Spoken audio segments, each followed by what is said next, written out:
Can the dead be reborn? Is there life after death? This little boy believes there is. Hello, my name's Camden.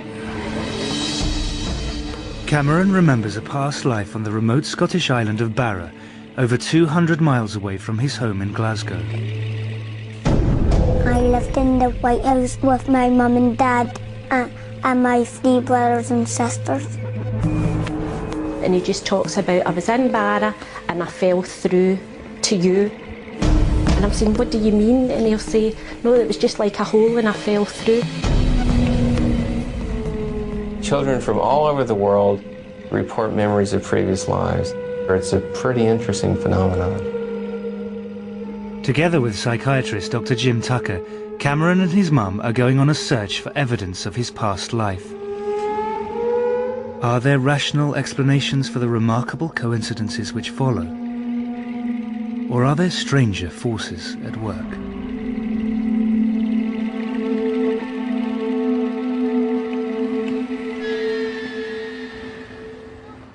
Norma Macaulay is a single mum who lives in Glasgow with her 2 young sons. Well, I've got 2 boys, lovely boys, even if I say so myself. I've got Martin, who's 6, and I've got Cameron, who's 5. Since Cameron first started to talk, he has described life as a child on Barra, a remote island in Scotland's Outer Hebrides. I lived in the White House with my mum and dad and my 3 brothers and sisters. From the age of 2, Cameron has been telling his family the same story. As he's grown older, the story hasn't changed. It's just become more detailed. Norma could not understand how Cameron knew about Barra, let alone have such clear memories of life on the island. At first I just thought, oh, he's making things up. And then I was thinking, how does he know the name Barra? Why is it Barra where none of us have been or have any connection with? Barra lies off the western coast of Scotland, 220 miles from Glasgow. It can only be reached by a lengthy sea journey or an hour-long flight. It's a tiny, distant outpost of the British Isles and is home to just over 1,000 people. My favourite place in Barra was the beach, and I took my dog with me and I play with him and my brothers and sisters to play. He used to say, I'm a Barra boy, I'm a Barra boy. The planes used to land on the beach. He said there's like a small beach. He says, and like small planes and they land on the beach. At Barra is a loads of place to run around, but here is not a lot because the houses are near each other.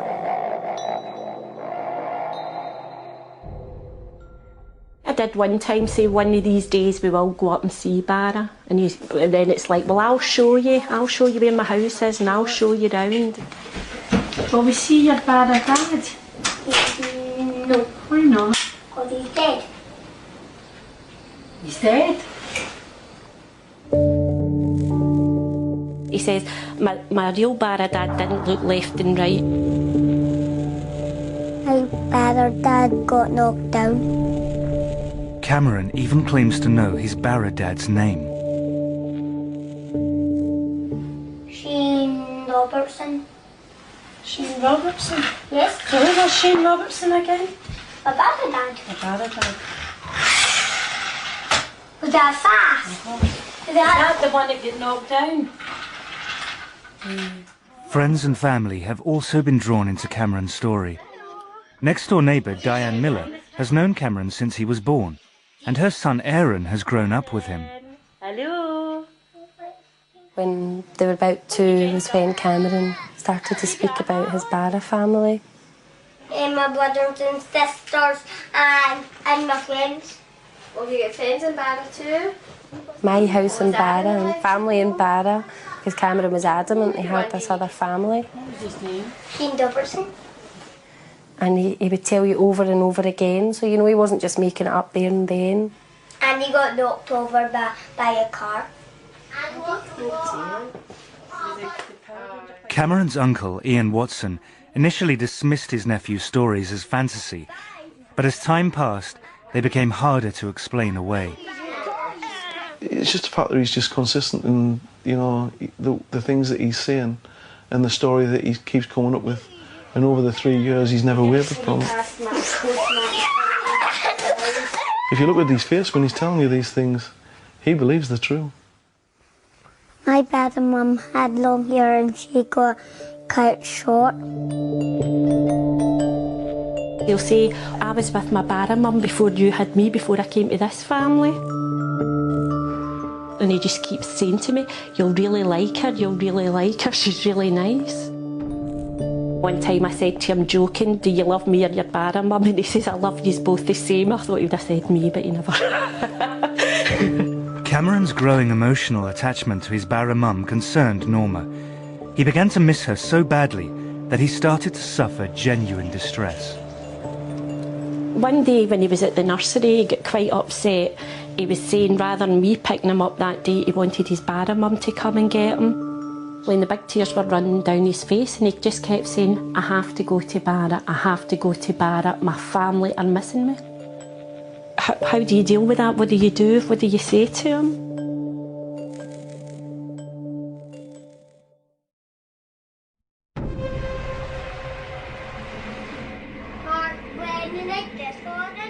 Ever since he could speak, Cameron has described a previous life, growing up on the remote island of Barra in the Outer Hebrides.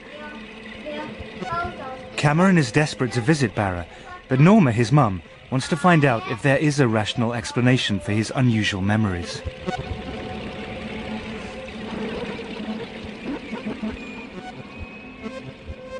I think I'm a very open person, but this was still throwing me. I mean,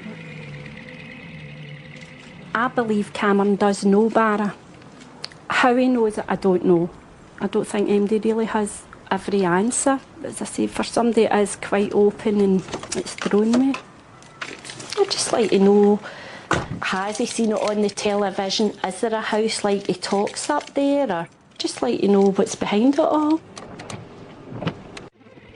At the University of Virginia, a department has been set up to investigate these stories.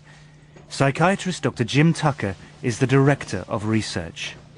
So this is a worldwide phenomenon. It takes place in places and families with a belief in reincarnation and places and families without a belief in reincarnation. And in a number of the cases, the child's statements have been verified to be accurate. Many of these cases show a pattern of consistent and detailed information.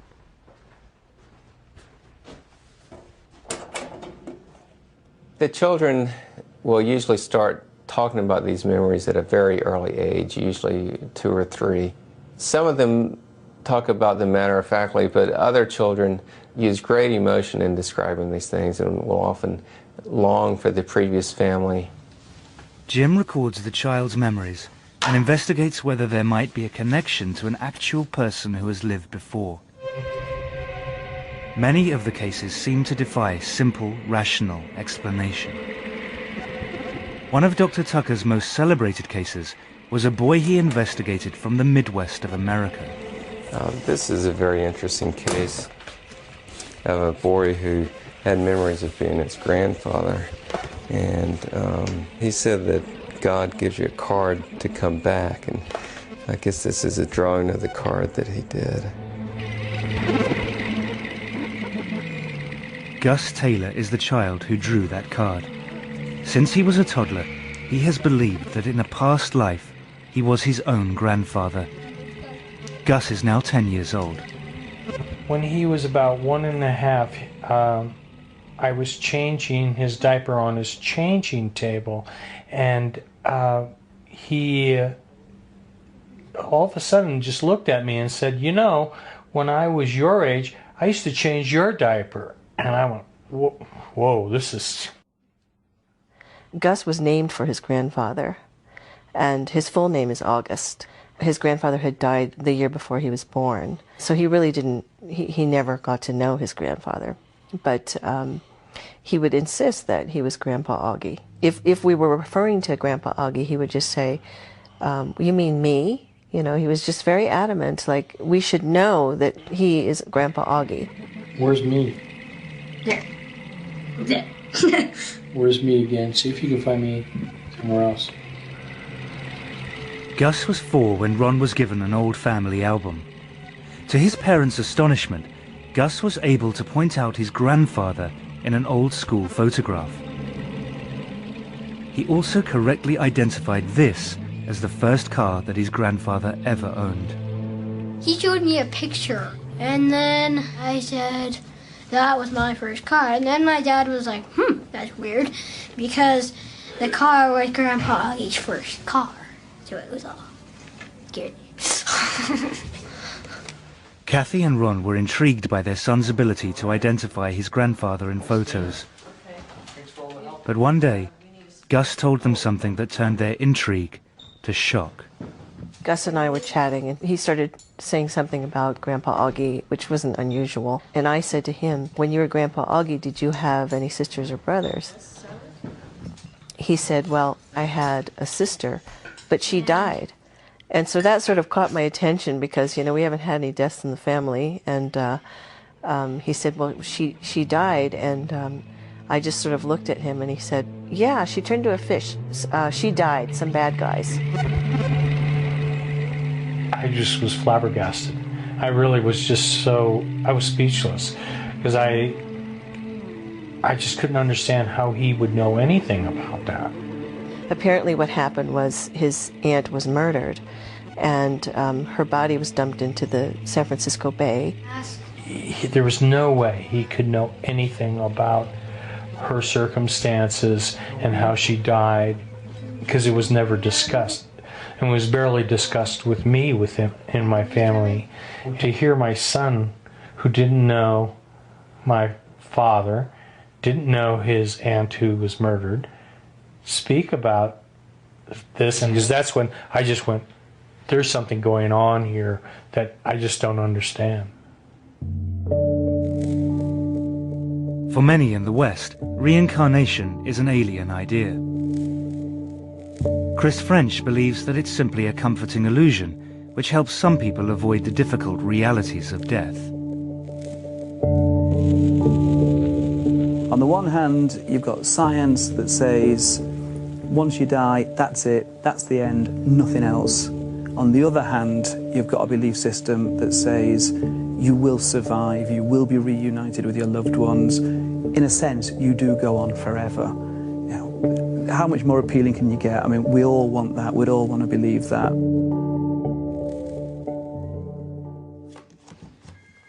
For Kathy Taylor, her son Gus's belief that he was his own grandfather reborn went totally against her own religious upbringing. I grew up a Southern Baptist. My father's a Southern Baptist minister, and Southern Baptists certainly don't, teach anything about reincarnation. So that was not, that was furthest from my mind when Gus started saying these things. This one day he sort of popped up and looked at me and said, you know, Mom, when we die, we get to come back. And he looked at me again and he said, I used to be big and now I'm a kid again. And he was just very excited about this.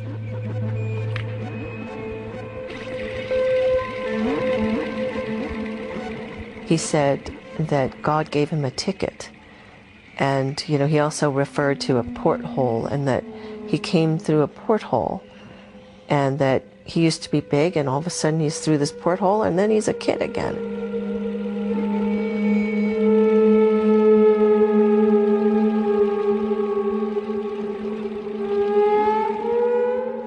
Curiously, the description of the rebirth given by Gus in America has strong parallels with Cameron's account in Scotland.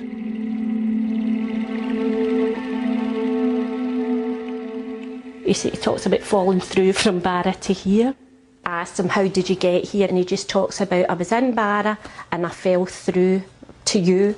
And I'm saying, what do you mean? And he'll say, no, it was just like a hole and I fell through, and that's all he says. I used to be Caitlin, and what was the other one? Megan. Megan. You're fine.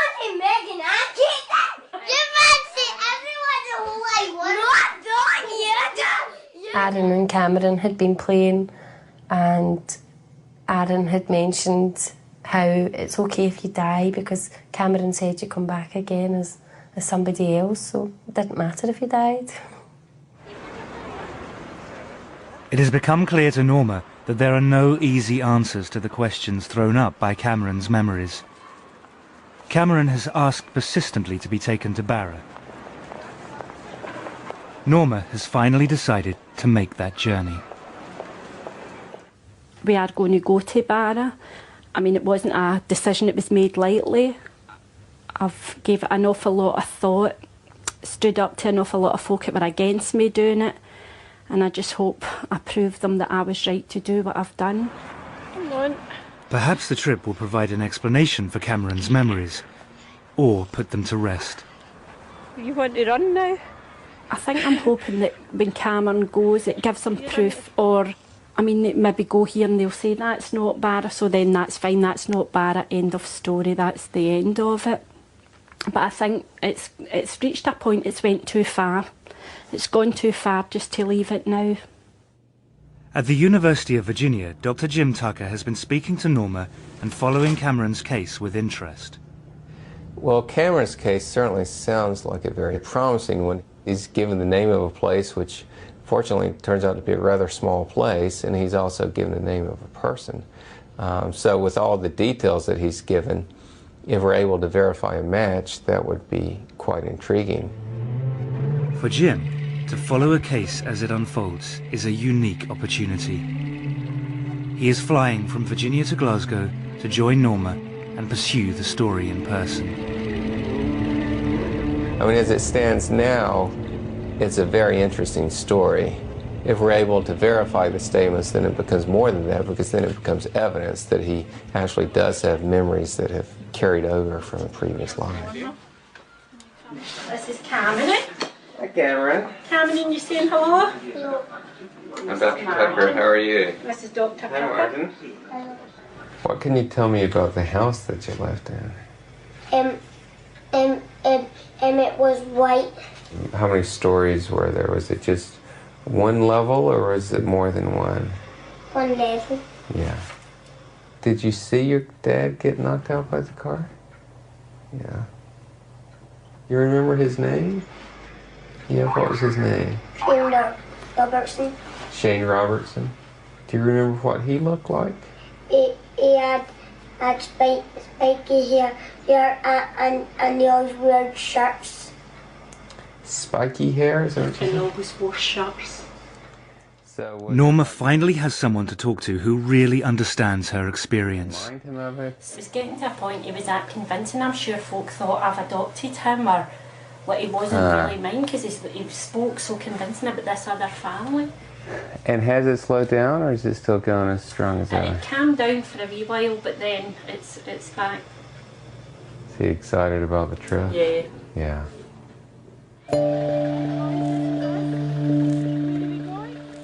After 3 years of listening to Cameron's descriptions of life on a remote island, Norma and Martin are taking him on a journey of another lifetime.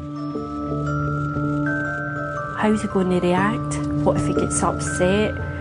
What if we go and these things are there, how he's described? Cameron is finally going to visit the place that he calls home.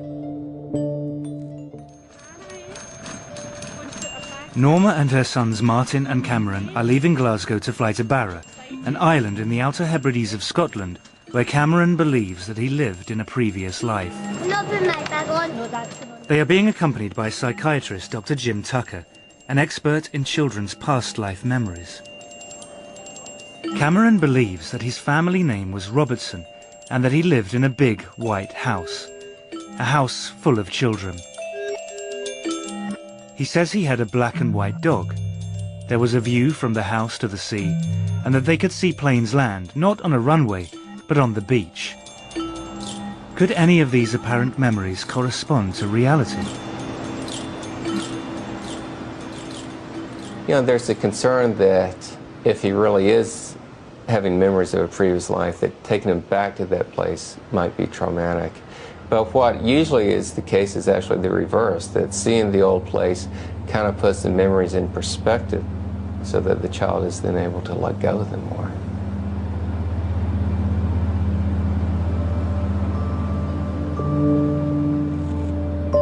The planes must have landed on the beach.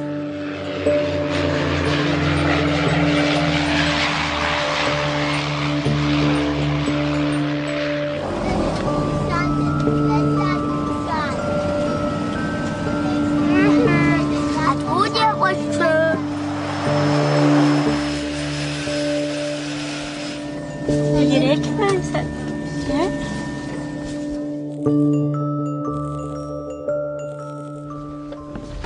You okay? Yeah, good boy.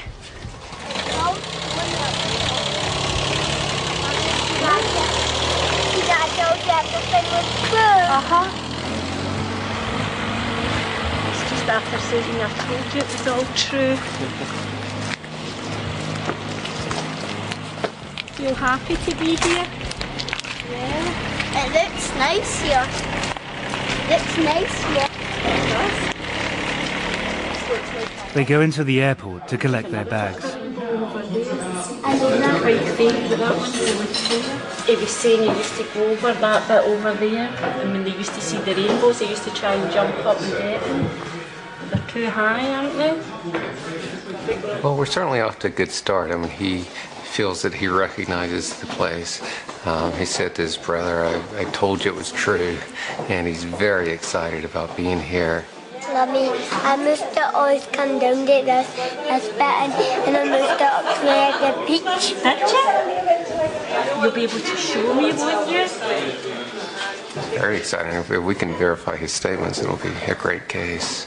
Looks like a place that doesn't change too rapidly, so hopefully he'll be able to recognize some things. Feel happy to be back. Feel happy to be back, do you? You look happy to be back. Leaving the airport, they board the bus to drive to the hotel, and they get their first look at the island. Mummy, What? well, you might see it's in our house on the way. I know, we're trying to see if we can see it. You know what? I know the person who lives there, but You know the person that lived there? I can't remember. Oh, no. Oh, Mummy, it's hard to get to that bit. Does it have to get out there? Because then you'd have to try and swim back. Mummy, I recognize every single bit.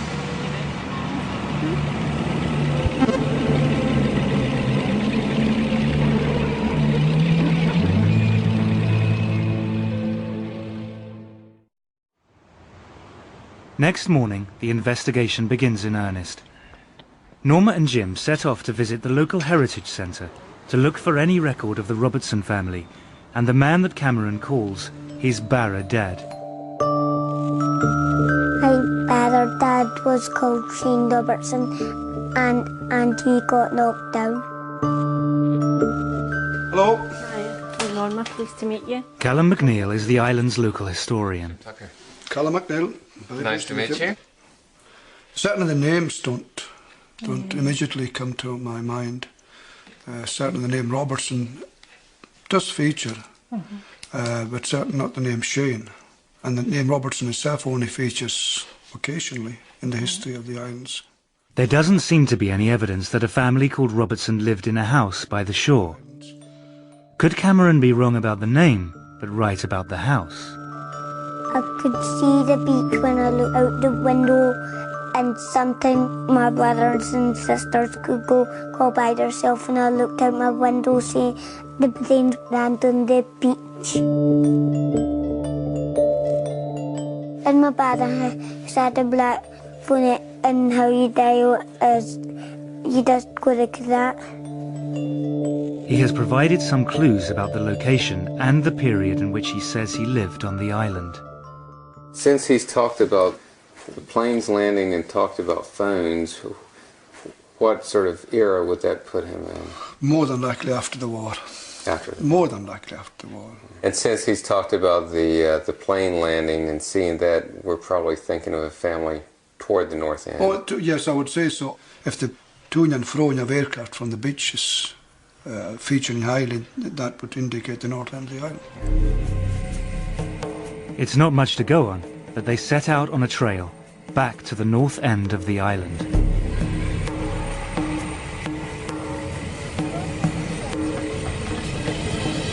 I thought he was fine, but I don't know about him. I was starting to feel anxious and saying, well, I hope he does recognise something for his sake and probably for my own, because I'm desperately looking for answers as well.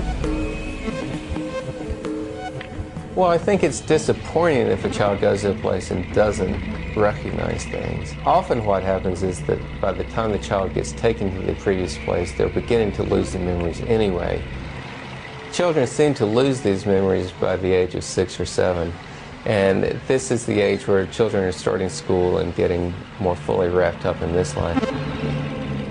They have driven past many of the houses on the island, most of them white, some near the sea. But Cameron recognises none of them. Sometimes I say I wish I could get in his head just for 5 minutes to see what it feels like to him. Because obviously to him it's real. My dad and mum had long hair and she got cut short.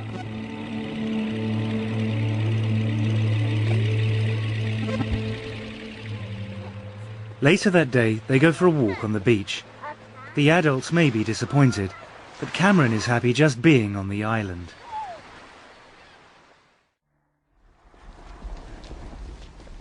But next morning, they receive a phone call from Callum McNeil at the Heritage Centre. He wants to speak to them urgently. He has some new information. Phone call today informed me that there were people living with the name Robertson on the north end of the island, in a house by the shore. It's a white house by the shore. Couldn't get much closer to the shore.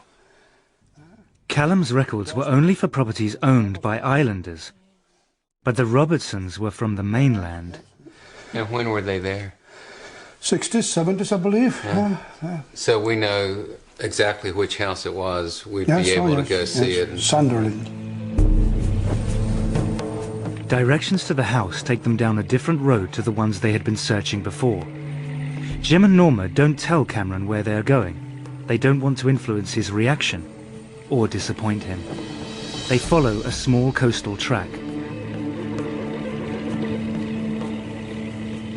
The house comes into view as they turn the final corner.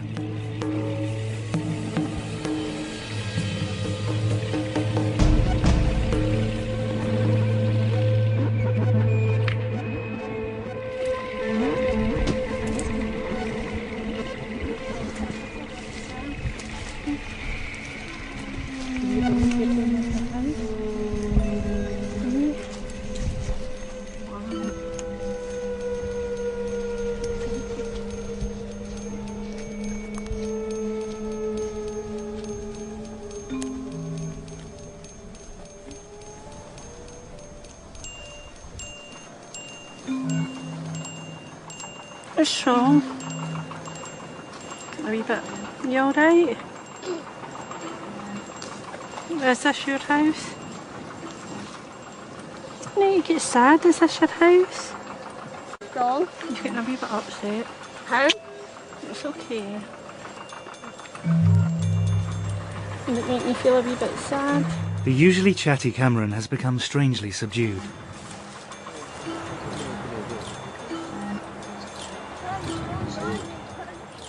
Just below the house, there are rock pools, and there is a gate to the beach. There's a gate round there. They said that was the secret way. They called it the secret way into the house. He's just saying he's excited, but he's sad as well. I think he's surprised and he's not sure how he's feeling. I'm not sure how I'm feeling either, to be honest.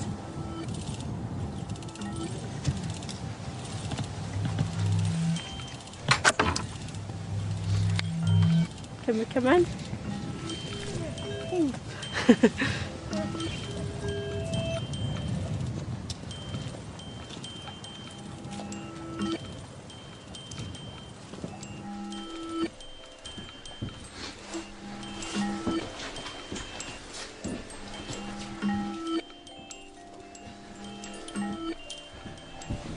We've got a fire like that, haven't we? Let me look. What?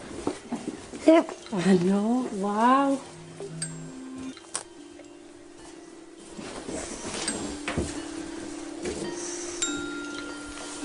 You okay?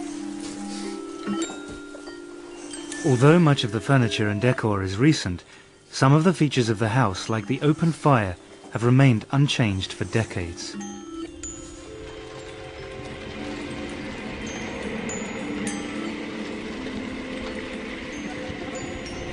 I could see the beach when I looked out the window, and sometimes my brothers and sisters could go by themselves, and I looked out my window and I saw them playing.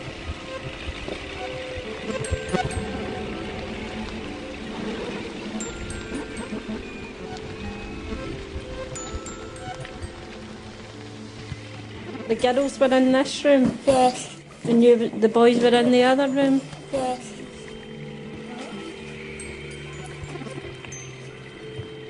Oh. Okay. Was it the same stuff?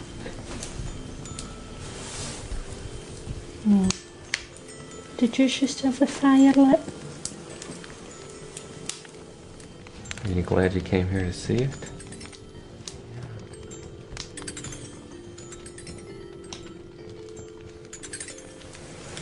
Did you think your Barra mum was going to still be here?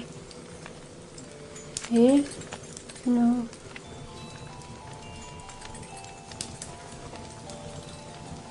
Do you miss her? Oh. You've got me, haven't you?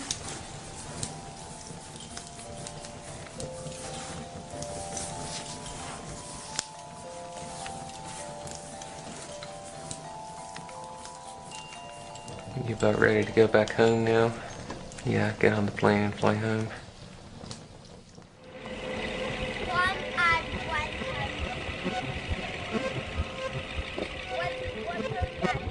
Well, it's been quite an interesting trip. I mean, we came here with a name and a description of the house, which was not very much to go on. And we found that, in fact, there was a family here, and that, in fact, they had a house in the right location and the right appearance of what we were looking for. At this point, the investigation remains inconclusive, but we've got some very solid leads to go on, and we should be able to find out the details of this Robertson family to see if, in fact, they do match with what Cameron has been saying.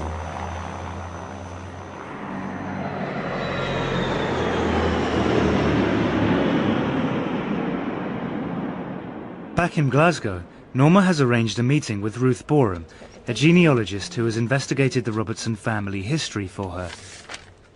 She has found that the Robertsons came from Glasgow and that they owned the house on Barra for more than 20 years. She has traced a Gilly Robertson, who still lives in Scotland. But you don't know when and you don't know the surname. And I've been able to find a phone number and an address for Gillian and her husband. Gilly Robertson would have been a child holidaying in the house on Barra at the same time as Cameron believes that he lived there. I can pass that on to you, and just so would we be allowed to contact her?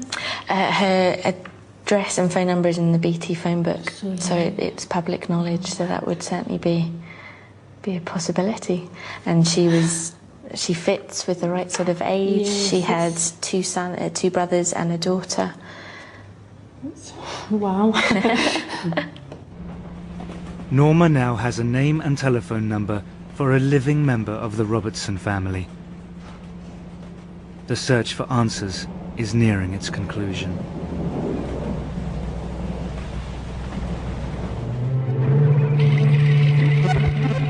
This is the house that 5-year-old Cameron believes was his home in a past life.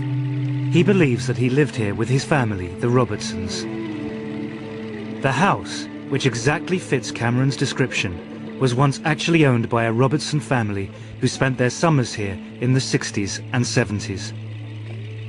Cameron's mum, Norma, has traced Gilly, one of the Robertsons, and arranged to visit her.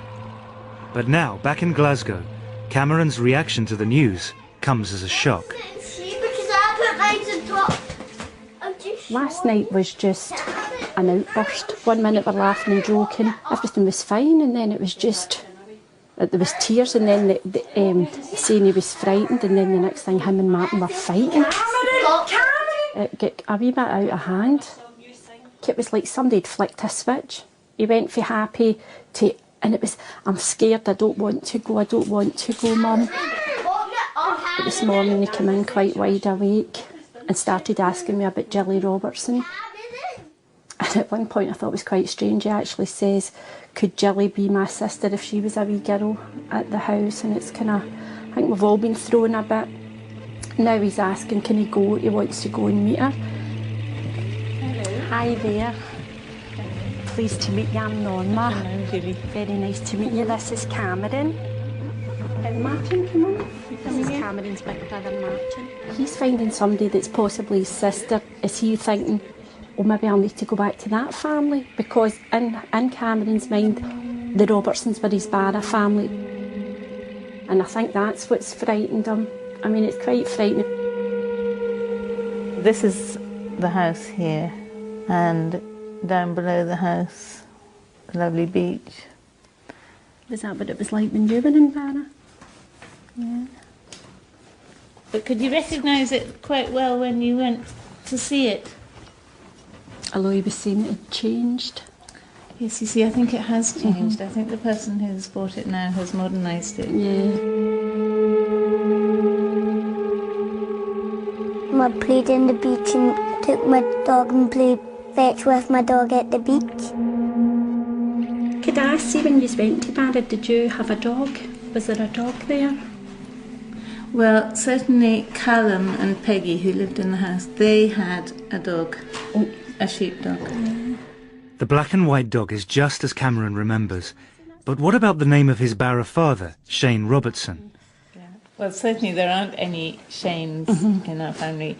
There were, one of my uncles was called James. Yeah. Now, Seamus, James, you know, that's quite a common connection. Yeah, one of my cousins is also called James, but certainly not a Shane. Was the car accident on Barra?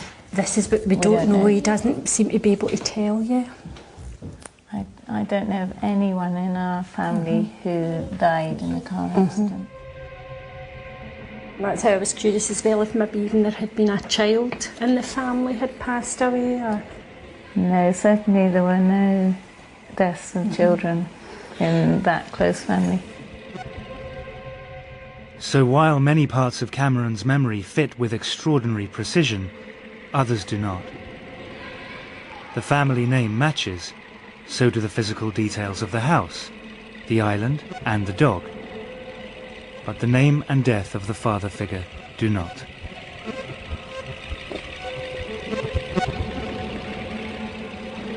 First I thought, I'm going to be disappointed if it doesn't make sense.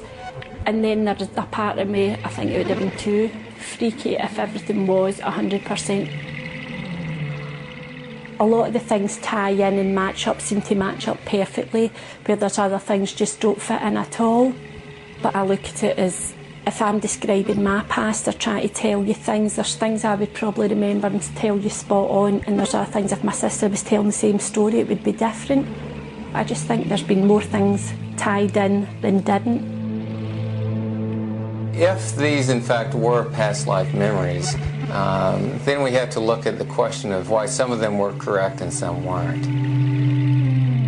Was this just a remarkable coincidence, or could it be something more?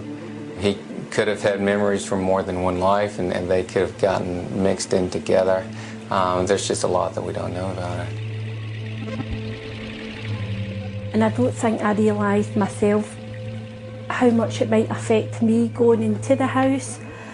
I mean, for a split, I actually felt as if I could be physically sick. It was, I don't know, and then there was the worry, what if all these memories come flooding back to Cameron and upset him? And then also I was thinking, what if he has had another mum? He certainly responded to the house in a way that made it seem that this was a special place for him. He may have had some memories and emotions that somehow existed on this island beforehand, in another life and then somehow carried over to him.